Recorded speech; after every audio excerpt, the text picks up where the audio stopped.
ఎలా క్రిస్టియన్స్ అవుతారంటే వాళ్ళకు ఊహ తెలిసి తాము పాపం చేశామని ఆ పాపానికి ప్రాయశ్చిత్తం ప్రభువైన యేసుక్రీస్తు రక్తమే ఆయన ప్రాణత్యాగమని వాళ్ళు గుర్తెరిగి ఆయన దగ్గరికి మారు మనసు పశ్చాత్తాపం వచ్చి బాప్తీసం తీసుకున్నప్పుడే వాళ్ళు క్రైస్తవులుగా మారతారు తప్ప క్రిస్టియన్ ఫాదర్ అండ్ మదర్కి పుడితే ఆ పుట్టిన వ్యక్తి బై బర్త్ క్రిస్టియన్ కాడు.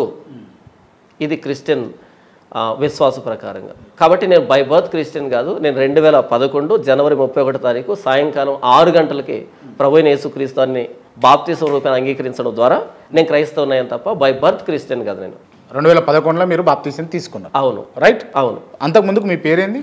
సింగనమల మణికంఠ స్వామి. మణికంఠ స్వామి. మణికంఠ స్వామి. మణికంఠ స్వామి అంటే అయ్యప్ప సంబంధించినటువంటి పేరు. అవును. ఓకే. మీరు ఎప్పుడన్నా అంటే ఎవరు పెట్టిరా పేరు మీకు? మా నాన్న పెట్టి